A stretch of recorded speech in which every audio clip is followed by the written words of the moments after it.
Pessoal, começamos hoje com o assunto que eu falei para vocês na aula passada, que eu não ia começar a aula passada, que é um bicho diferente. Tá? Que é a herança. Pessoal, a herança, ele é algo que vai começando, na hora de começar ele parece simples. Tá? Mas não é. Então, isso aqui é importante, a gente vai fazer exercícios aqui e tal. E daqui para frente a gente vai usar a herança para quase tudo. Por quê? Porque ele facilita muito a vida. Tá? E qual é a ideia de herança? A ideia é que você cria um objeto ou uma classe com base em outro objeto ou outra classe que você já tenha criado antes. Então você cria uma classe modelo, ou uma classe mais ampla, mais genérica, e você cria uma outra classe com base nesse modelo que você criou antes. Tá? E existem dois tipos de herança. A gente só vai ver um, que é o mais comum. Tá? O primeiro tipo é com base em objeto. Esse é um tipo de herança extremamente incomum, principalmente em Python. Mas existe uma biblioteca em Python chamada Prototype que permite você executar isso. A gente não vai entrar nisso. É importante só para vocês saberem que existe. Então, se por algum motivo muito louco vocês verem um código numa empresa qualquer e tem um import prototype em cima, o cara com certeza está fazendo herança com base em objeto, não meta a mão nesse código que vai dar merda. Que só ele entende o que foi que ele fez. Eu garanto para vocês. A herança de objeto é copiar o parâmetro de outro objeto? A herança de objeto? Não é bem isso. É assim. Imagine que eu quero... Imagine isso aqui. Ó. Tenho 3 figuras geométricas. Beleza? E eu preciso calcular área de figuras geométricas. Então, eu tenho um objeto que eu chamo lá de figura. Não é uma classe, é um objeto mesmo. Tá? Eu chamo de figura. E aqui eu tenho toda a lógica por trás de receber o lado, ou então identificar o tipo da figura, e por aí vai. Eu queria a figura. Não, ele só recebe a figura. Só recebe a figura. Mas aqui ele tem uma série de coisas que você precisa ali para lidar com a figura. Só que ele não resolve o que eu preciso de fato, que é a área da figura. Então aí o que eu faço? Eu crio um outro objeto que eu chamo de quadrado, que tem algumas lógicas necessárias para resolver o quadrado, mas ele não sabe nem o que é figura geométrica. Então, para criar esse daqui, eu uso esse aqui de cima como base. Tá? Esse aqui talvez não seja o melhor exemplo, porque ele tem uma situação bastante específica para eu usar o prototype. Por exemplo, eu tenho um objeto que o objetivo dele é conseguir, por exemplo, conexões. Conexão com banco, conexão com rede, por aí vai. Certo? E aí eu tenho lá um objeto que faz minhas conexões com uma SQL. Ele já está pronto. Esse é o objetivo de vida dele. E aí no meu sistema, o que eu faço?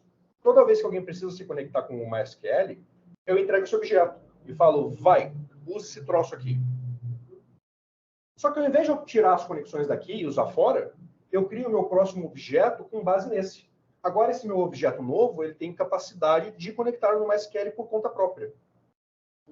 Porque ele usou esse como padrão. Entende?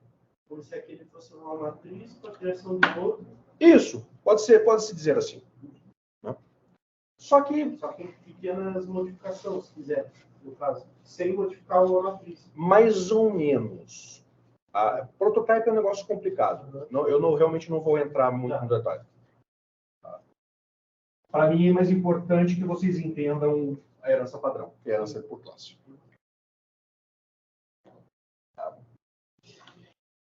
E a herança por classe é simplesmente quando você tem uma classe mais genérica e você cria uma outra abaixo dela que herda tudo que essa classe mais genérica tem e mais um pouco que você vai construir nela própria. Tá? E herança podem ser de dois tipos. A herança por classe, tá? Ela pode ser herança simples e ela pode ser herança múltipla. Nós trabalharemos com os dois. Tá? Por quê? Existem certas linguagens que só permitem herança simples. Tá? O Java é um exemplo disso. Então, no Java não existe herança múltipla. Outras linguagens, como o C++ e o Python, permitem herança múltipla. Ah, por que o Java não permite herança múltipla? Porque a herança múltipla é uma dor de cabeça. Tá? Então, imagina a seguinte situação. Pensando em herança mesmo, né? Você tem o pai, você tem a mãe. Aqui embaixo você tem o filho. Certo? Então, isso é uma herança múltipla. Você tem duas classes originais que geram uma classe filha. Certo? Legal. Ele é mais filho do pai ou mais filho da mãe? Oi? Então, pois é. Mais ou menos. Mais ou menos. Pai e mãe separaram. É mais do pai ou é mais da mãe? Aí é mais da mãe. Aí é mais da mãe. Lascaram-se. Todos nós aqui. Porque é assim que a justiça funciona, certo? É. Então, não é mais do pai. Então, você pensa, não, é meio a meio. É a sociedade moderna, não sei o quê, né? Não é. Lascado. Ah, eu tava considerando as cromossomos de cada um. Então, é uma boa consideração. Ah, é meio a meio? Nesse sentido, é. Ou não também. Ou não também. Pode. Não Na- seria exato. Não, na verdade, ele é exato. A exata metade de cada lado. Exato. É a exata metade. Então, assim, é mais de um ou mais de outro? E essa é a pergunta que o código não te responde. Entende? Então, a herança múltipla é a ideia que você tem a herança de duas ou mais classes. E é isso mesmo. Eu achei que era a criação de mais objetos baseado em outro. Não. Na verdade, é baseado em mais. Não. A ideia é assim, ó. A ideia de herança seria mais ou menos isso aqui, ó. Ainda voltando para o livro de receita. Você não estava aqui na aula passada. Vai? Você assistiu? Ah, então tá bom. Então, você tem lá bolo, certo? Mas você não faz só bolo. Você até pode. Mas geralmente ele tem lá o bolo de cenoura, o bolo de chocolate, o bolo de coco. Então, beleza. Na lógica do bolo, eu tenho lá o de cenoura. Ele é tudo que o outro bolo é. E mais cenoura. O bolo de chocolate é tudo que o outro bolo é. E mais chocolate. Então, oi? Entendi. Entendeu? Aí, beleza. Só que agora tem um problema. Então, vamos lá. E aí que eu tenho de chocolate. Certo? Legal. Só que chocolate vem no cacau. Então, eu tenho lá a minha classe cacau. E aí? Esse negócio aqui é mais bolo ou é mais cacau? Nesse caso, ele é mais bolo, certo? Porque parece bolo, tem cara de bolo, você come feito bolo. Né? Mesma coisa. Cenouras. Tem lá a classe hortifruti. E aí? Ele é mais bolo ou é mais hortifruti? Você vai falar é bolo. Eu vou falar, mas tem cenoura pra cacete. Se trouxe laranja, olha a cor dele. Entendeu? E aí? Ele é mais o quê? Eu diria bolo. Entendeu? Agora, como que você faz o código entender que ele é mais bolo? Esse é o problema da herança múltipla. Entendeu? Mas em qual momento seria obrigada a saber de onde que ele veio mais de um? Na hora que você vai usar, imediatamente. Imediatamente quando você vai usar. Logo que você cria, você diz... o código tem que aparecer em uma certa ordem, certo? Quem que você vai pôr primeiro e quem que você vai pôr em segundo. Qual é mais importante executar primeiro? Ah, sim. Porque tem que acontecer em uma ordem. Por mais que eu diga que é uma herança múltipla e ele herda os dois, quem é o mais importante? Antes tem que ter a noção de alguma coisa que diga para ele vir antes, né? Eu brigo ele ser antes. Então ele vai ser o mais importante. Ideia do bolo de chocolate. Vamos lá. A mágica do chocolate é simplesmente enfiar açúcar pra cacete no cacau. É isso. Açúcar, chocolate é basicamente isso. Beleza. Mas está vindo açúcar de lá e está vindo açúcar daqui. E aí? Eu uso qual açúcar? O da receita do bolo ou do chocolate? Ou eu enfio os dois açúcar e torna aquilo lá um negócio, uma bomba diabética? Soma um pelo outro, explode tudo. Entendeu? Então, esse é o problema. Esse é o problema. Pô, saber dizer o quanto de cada um vai implicar no objeto que eu quero pegar. É Para isso. É basicamente isso. É basicamente isso. Então, imagine que eu tenho desse lado aqui eu tenho um método adicionar chocolate, certo? E do lado do meu bolo eu tenho um método adicionar chocolate. Adicionar açúcar, desculpa. Então, do lado do cacau eu tenho um adicionar açúcar, do lado do bolo eu tenho um adicionar açúcar. Eu vou usar qual deles? Os nomes são exatamente os mesmos. Entendeu? É exatamente isso. Então, por isso que eu estou falando aqui, é mais pai ou é mais mãe? Ah, tem o olho do pai, o cabelo da mãe, o pé de não sei quem. Ah, isso aqui veio do avô. Entendeu? E aí você olha para o recém-nascido e tem cara de joelho. Né? Parece com ninguém. Né? A bola roxa. Você viu o seu recém-nascido agora, certo? Sim. Era lindo, mas era roxo, não era roxo? Então. Tem cor, quase só areia. Então, é isso. Entendeu? Então, a herança múltipla é um problema. E nós vamos lidar com ele. Bom, isso aqui é o desenho da herança. Tá? Então, olha lá. Por enquanto, a gente não vai falar do object. Vamos começar ali no pessoa. Beleza? Então, eu tenho aqui uma classe pessoa, certo? Que é uma classe mais genérica do que a classe pai. A classe pai, o pai é o quê? Ele é uma pessoa, mas ele tem outros penduricalhos, que é ser pai. E o que o pai faz além da pessoa? Paga a pensão. Né? Nessa nossa lógica de desgramento aí. Né? Então, todo pai é uma pessoa, mas nem toda pessoa é pai. Esse é o princípio. Então, eu posso dizer que a classe pai é uma subclasse de pessoa. E pessoa é uma superclasse de pai. Aí agora veja. A classe pai tem uma classe filho. Certo? Nessa lógica, a classe filho é subclasse de pai e pai é que se torna superclasse. Então perceba que é uma questão de referência, certo? Mas e filho é pessoa também? É. Ele também é pessoa.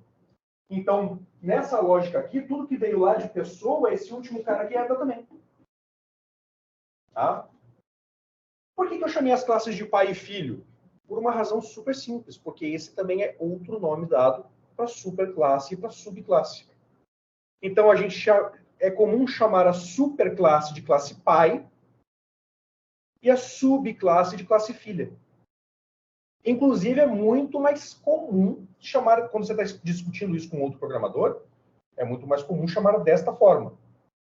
Tá? Mas no código, não. No código você vai chamar de super. A gente está trabalhando com classe, onde chega o objeto? Isso daqui é só a classe. Eu nem falei de objeto ainda. Tá? Por quê? Porque quando eu for criar lá um objeto da classe pai, ele é um objeto da classe pai e eu lido com ele como qualquer outro objeto. Não importa. Ele é mais um objeto. Tá? Quando eu criar lá um objeto da classe filho, ele é mais um objeto como qualquer outro e eu vou trabalhar com ele como qualquer outro. O maior problema da herança é estruturar as classes. Na hora de lidar com o objeto, Eu estava com uma lógica na cabeça. Seria a classe, abaixo teria o objeto. Então, por exemplo, se pessoa é uma classe, abaixo dele teria um objeto. Não necessariamente pode existir classes, pode existir um objeto para cada um. Não necessariamente tipo, nessa ordem de tem que ter uma classe e abaixo tem que ter um objeto. isso, não, isso, exato, exato. É tudo classe. São tudo classes. Cada uma delas pode ter. Independentemente, sim. A gente vai ver que isso nem sempre é verdade. Mas, por hora, sim. Eu poderia ter uma classe, um objeto pessoa, um objeto pai, um objeto filho, e eu vou trabalhar com eles como qualquer outro objeto seria trabalhado. Você não pode ter um objeto.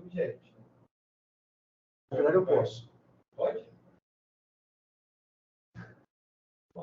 Tá? E quem é o object? Pessoal, object é a classe pai de 99% das classes Python. Tá? Então, quando você cria uma classe dentro do Python, mesmo que você não diga que ela é filha de object, ela é filha de object. Tá?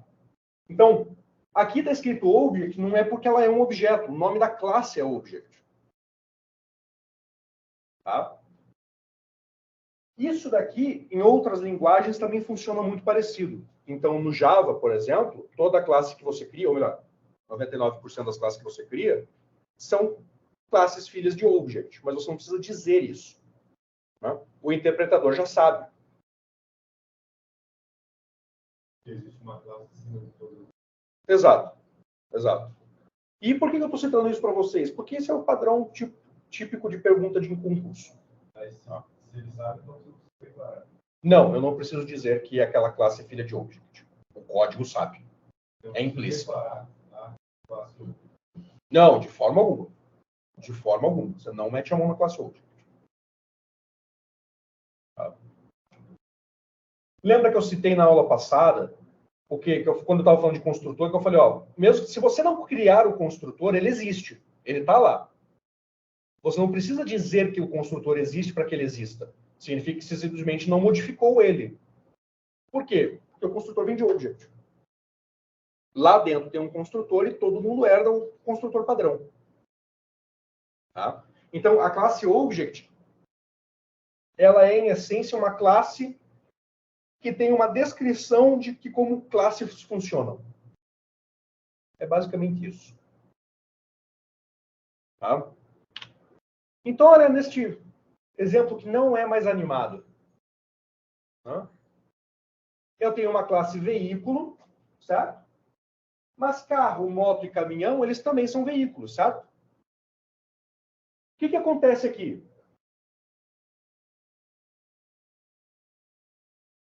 Eu tenho entre eles características que são semelhantes, certo? Mas eu tenho características próprias. Tá? A moto é a mais clara delas, certo? Só tem 2 rodas, enquanto as outras têm 4. Nesses exemplos aqui. Existem outras características? Sim, sem dúvida nenhuma. Tá? Então, por exemplo, qual é a categoria de carteira de motorista que você tem que ter para dirigir cada uma delas? Bem, são diferentes. Tá? Mas e para o veículo? O veículo é algo geral, é algo genérico. Eu poderia ter uma classe bicicleta aqui no meio do caminho? Poderia, porque é um veículo. Oi? Um trem? Poderia, porque é um veículo. De certa forma, tem. A ideia de ser um veículo. E aí tá. Quando eu crio a minha classe veículo, eu crio ela genérica o suficiente para eu poder colocar abaixo dela todos os tipos de veículo que eu trabalho. Então, vamos supor que eu trabalho numa transportadora. Certo? Então, eu vou levar em consideração lá no meu veículo bicicleta? Dificilmente. Tá? Por quê? Porque dificilmente eu entregaria alguma coisa de bicicleta. Mas eu vou levar em consideração moto e caminhão na hora de estruturar isso aqui? Sim. E isso é o que você tem que pensar do ponto de vista da abstração, certo? Eu só coloco lá em cima o que realmente é útil. Então, eu não vou pensar na minha classe falando, mas vai que um dia a gente resolve entregar de bicicleta. Aí é um problema para o seu eu futuro. Não, é um problema que você tem que resolver naquele momento. Então, você estrutura aquela classe genérica de forma a resolver os seus problemas genéricos e depois você estrutura as classes filhas com cada uma com a sua especificidade. Só quando a gente trabalha com herança, o primeiro passo, a primeira tentativa de execução, geralmente é estruturar o início do código, ele é mais complexo. Demanda que você pense mais para chegar no resultado. Mas uma vez bem estruturado, tudo que vem para frente se torna muito mais simples. Você, inclusive, programa menos. Então, você tem um início mais difícil para poder facilitar o que vem para frente no teu código. Tá? Então, mas não se desesperem, a gente vai fazer algumas coisas com herança aqui. Tá? No nosso caso aqui, o veículo ele é uma superclasse, certo? E todas as que estão abaixo são subclasses. Tá? Existe hierarquia entre as subclasses? Não. Todas elas, inclusive, elas nem se enxergam. Então, a classe carro não sabe que uma classe moto existe. Eu não posso usar coisas da moto aqui. Porque, para essa classe aqui, a única classe que existe além dela é o veículo. Tá? Dúvidas na teoria?